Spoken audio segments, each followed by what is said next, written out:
Sugar ಇದ್ದವರು ಪ್ರತಿದಿನ ಈ 8 ವಸ್ತುಗಳನ್ನು ಸೇವಿಸಿ. ಮಧುಮೇಹಕ್ಕೆ ಇವುಗಳು ಅಮೃತಕ್ಕೆ ಸಮಾನ. ಇವುಗಳನ್ನು ಸೇವಿಸುತ್ತಾ ಬಂದರೆ ಕೆಲವೇ ದಿನಗಳಲ್ಲಿ ನಿಮ್ಮ ಶುಗರ್ ಕಂಟ್ರೋಲ್ ಆಗುತ್ತದೆ. ದಿನದಿಂದ ದಿನಕ್ಕೆ ಮಧುಮೇಹದಿಂದ ಬಳಲುತ್ತಿರುವವರ ಸಂಖ್ಯೆ ಹೆಚ್ಚಾಗುತ್ತಿವೆ. ಯುವಕರು ಹಾಗೂ ವೃದ್ಧರು ಸೇರಿದಂತೆ ಅನೇಕ ಜನರು ಈ ಕಾಯಿಲೆಗೆ ಒಳಗಾಗುತ್ತಿದ್ದಾರೆ. ಶುಗರ್ ಒಂದು ದೀರ್ಘಕಾಲದ ಕಾಯಿಲೆಯಾಗಿದೆ. ಒಮ್ಮೆ ಮಧುಮೇಹ ಬಂದರೆ ರಕ್ತದಲ್ಲಿನ ಸಕ್ಕರೆ ಮಟ್ಟವನ್ನು ನಿಯಂತ್ರಣಕ್ಕಾಗಿ ಜೀವನ ಪರ್ಯಂತ ಹಲವು ಪ್ರಯತ್ನಗಳನ್ನು ಮಾಡುತ್ತಾ ಇರಬೇಕಾಗುತ್ತದೆ. ನಿಮ್ಮ ಜೀವನ ಶೈಲಿಯಲ್ಲಿ ಹಾಗೂ ಆಹಾರ ಕ್ರಮದಲ್ಲಿ ಬದಲಾವಣೆ ಮಾಡಿಕೊಂಡರೆ ಮಾತ್ರ ಮಧುಮೇಹದಿಂದ ಕಿಡ್ನಿ ಮತ್ತು ಹೃದಯದ ಮೇಲೆ ಉಂಟಾಗುವ ಪರಿಣಾಮಗಳನ್ನು ತಡೆಯಬಹುದು. ಮಧುಮೇಹಿಗಳು ತಮ್ಮ ಆಹಾರದಲ್ಲಿ ಧಾನ್ಯಗಳು, ಹಸಿರು ಸೊಪ್ಪು, ತರಕಾರಿಗಳನ್ನು ಹೆಚ್ಚು ಸೇವಿಸಿದರೆ ಮಾತ್ರ ಶುಗರ್ ಲೆವೆಲ್ ನಿಯಂತ್ರಿಸಲು ಸಾಧ್ಯವಾಗುತ್ತದೆ. ರಕ್ತದಲ್ಲಿ ಸಕ್ಕರೆ ಅಂಶ ಹೆಚ್ಚಿಸುವ ಆಹಾರ ಪದಾರ್ಥಗಳಿಂದ ದೂರವಿರಬೇಕು. ಇಲ್ಲಿ ನಾವು ಹೆಚ್ಚಾದ ಬ್ಲಡ್ ಶುಗರ್ ಲೆವೆಲ್ ಅನ್ನು ನೈಸರ್ಗಿಕವಾಗಿ ಕಂಟ್ರೋಲ್ ಮಾಡುವ ಆಹಾರ ಪದಾರ್ಥಗಳ ಬಗ್ಗೆ ತಿಳಿಯೋಣ ಹಾಗೂ ಅವುಗಳನ್ನು ಹೇಗೆ ಸೇವಿಸಬೇಕು ಎಂಬುದನ್ನು ನೋಡೋಣ. ಹಾಗಲಕಾಯಿ ರಸ ಇಲ್ಲವೇ ಬೇವಿನ ರಸ. ಬೇವು ಹಾಗೂ ಹಾಗಲಕಾಯಿಯಂತಹ ಕಹಿ ಪದಾರ್ಥಗಳು ದೇಹದಲ್ಲಿ ಗ್ಲುಕೋಸ್ ಮಟ್ಟ ನಿಯಂತ್ರಿಸುವಲ್ಲಿ ಪರಿಣಾಮಕಾರಿಯಾಗಿ ಕೆಲಸ ಮಾಡುತ್ತವೆ. ಈ 2 ರಸಗಳಲ್ಲಿ ಉತ್ಕರ್ಷಣ ನಿರೋಧಕಗಳು ಹೇರಳವಾಗಿವೆ. ಇವು ದೇಹದಲ್ಲಿರುವ ಹೆಚ್ಚುವರಿ ಗ್ಲುಕೋಸ್ ಅನ್ನು ಕಡಿಮೆ ಮಾಡುತ್ತವೆ. ಪ್ರಮುಖವಾಗಿ ಮಧುಮೇಹ ನಿಯಂತ್ರಿಸಲು ಸಹಾಯ ಮಾಡುತ್ತವೆ. ಬೇವಿನ ರಸ ಮತ್ತು ಹಾಗಲಕಾಯಿ ರಸದಲ್ಲಿ ಯಾವುದಾದರೂ ಒಂದು ರಸವನ್ನು ಕುಡಿಯುವುದರಿಂದ ರಕ್ತದಲ್ಲಿನ ಶುಗರ್ ಲೆವೆಲ್ ನಿಯಂತ್ರಣಕ್ಕೆ ಬರುತ್ತದೆ.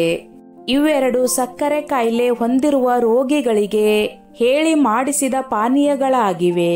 ನೈಸರ್ಗಿಕವಾಗಿ ಇವು ಹಲವು ಪ್ರಯೋಜನಗಳನ್ನು ಹೊಂದಿವೆ.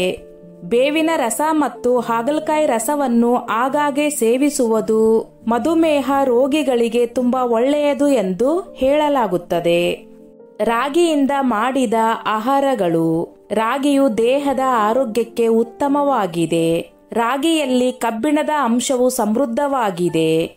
ಮಧುಮೇಹಿಗಳಿಗೆ ರಾಗಿಯಿಂದ ಸಿದ್ಧಪಡಿಸಿರುವ ಆಹಾರಗಳು ಪ್ರಯೋಜನಕಾರಿಯಾಗಿವೆ. ರಾಗಿ ಕಡಿಮೆ ಗ್ಲೈಸಮಿಕ್ ಸೂಚಿಯನ್ನು ಹೊಂದಿರುವ ಚಿಕ್ಕ ಧಾನ್ಯವಾಗಿದೆ.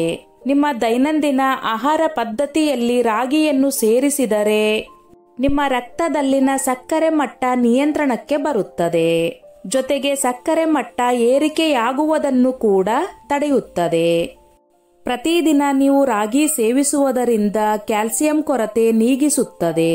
ನಿಮ್ಮ ದೇಹದ ಶಕ್ತಿ ವೃದ್ಧಿಸಲು ಪೂರಕವಾಗಿದೆ. ಮಧುಮೇಹಿಗಳಿಗೆ ರಾಗಿ ರೊಟ್ಟಿ, ರಾಗಿ ಗಂಜಿ ಹಾಗೂ ರಾಗಿಯಿಂದ ಮಾಡಿದ ಆಹಾರಗಳನ್ನು ಸೇವಿಸುವುದು ಹೆಚ್ಚು ಪ್ರಯೋಜನಕಾರಿ ಎಂದು ಹೇಳಲಾಗುತ್ತದೆ. ಮಧುಮೇಹಕ್ಕೆ ಜೋಳದ ರೊಟ್ಟಿ ಬಹಳ ಉತ್ತಮ. ಮಧುಮೇಹಿಗಳಿಗೆ ಜೋಳವು ಅತ್ಯುತ್ತಮವಾದ ಧಾನ್ಯವಾಗಿದೆ. ಜೋಳದ ಹಿಟ್ಟಿನಿಂದ ಮಾಡಿದ ರೊಟ್ಟಿ ಸೇವಿಸುವುದರಿಂದ ರಕ್ತದಲ್ಲಿನ ಸಕ್ಕರೆ ಮಟ್ಟವನ್ನು ನಿಯಂತ್ರಣದಲ್ಲಿ ಇಡುತ್ತದೆ. ಜೋಳದಲ್ಲಿ ಜೀವಸತ್ವಗಳು, ಖನಿಜಗಳು ಮತ್ತು ನಾರಿನಂಶದಿಂದ ಹೇರಳವಾಗಿವೆ. ಜೋಳದಲ್ಲಿರುವ ಫೈಬರ್ ಜೀರ್ಣಕ್ರಿಯೆಯನ್ನು ಸುಧಾರಿಸುತ್ತದೆ. ಜೊತೆಗೆ ಇದು ಶುಗರ್ ಅನ್ನು ನಿಯಂತ್ರಣದಲ್ಲಿಡುತ್ತದೆ. ಮಧುಮೇಹ ರೋಗಿಗಳು ಚಪಾತಿಯ ಬದಲಾಗಿ ಜೋಳದ ರೊಟ್ಟಿ ಸೇವಿಸಬೇಕು ಎಂದು ಆರೋಗ್ಯ ತಜ್ಞರು ತಿಳಿಸುತ್ತಾರೆ. ಅರಿಶಿಣ. ಅರಿಶಿಣವು ಉರಿಯೂತ ನಿವಾರಕ ಗುಣಗಳನ್ನು ಹೊಂದಿದೆ. ಅತಿ ಹೆಚ್ಚು ಉತ್ಕರ್ಷಣ ನಿರೋಧಕವಾಗಿರುವ ಇದರಲ್ಲಿ vitamin B6, vitamin C, potassium, ಕಬ್ಬಿಣ ಹಾಗೂ ಮ್ಯಾಗ್ನೀಸ್ನಂತಹ ಖನಿಜಗಳಿಂದ ಅಧಿಕ ಪ್ರಮಾಣದಲ್ಲಿ ಇದೆ. ಅರಿಶಿಣದಲ್ಲಿ ನಾರಿನಂಶ ಸಮೃದ್ಧವಾಗಿದ್ದು ಇದು ಜೀರ್ಣಕ್ರಿಯೆ ಸುಧಾರಿಸುತ್ತದೆ. ಇದು ರಕ್ತದಲ್ಲಿನ ಸಕ್ಕರೆ ಮಟ್ಟ ಹೆಚ್ಚಳವಾಗದಂತೆ ತಡೆಯುತ್ತದೆ. ಅರಿಶಿಣವನ್ನು ಅಡುಗೆಗಳಲ್ಲಿ ಹಾಗೂ ಪಾನೀಯಗಳಲ್ಲಿ ಸೇರಿಸಿ ಸೇವಿಸಬಹುದು. ಜೊತೆಗೆ ಕೆಮ್ಮು, ಶೀತ, ಅಲರ್ಜಿಯಿಂದ ಉಂಟಾಗುವ ರೋಗಗಳನ್ನು ಗುಣಪಡಿಸುತ್ತದೆ.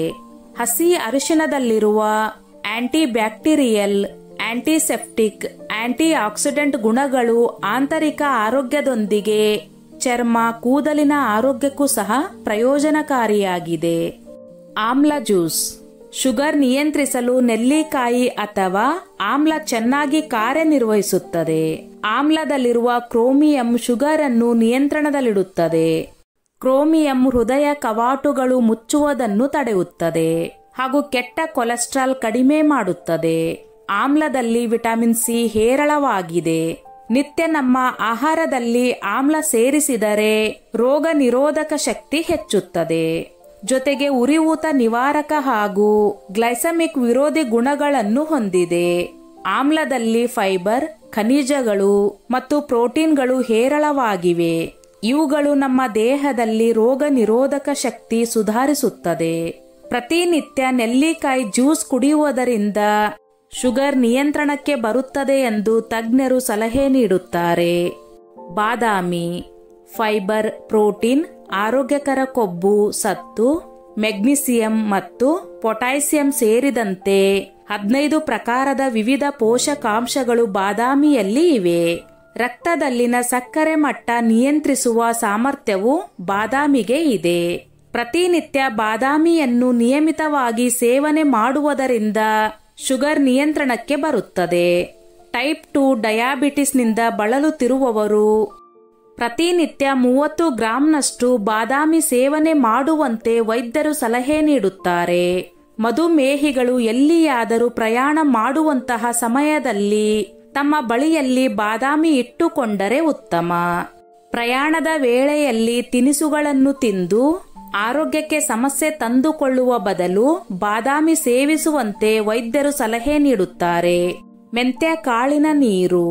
ಮೆಂತ್ಯ ಕಾಳು ನೆನೆಸಿಟ್ಟ ನೀರನ್ನು ಕುಡಿಯುವುದರಿಂದ ರಕ್ತದಲ್ಲಿ ಸಕ್ಕರೆಯ ಮಟ್ಟ ನಿಯಂತ್ರಿಸುತ್ತದೆ.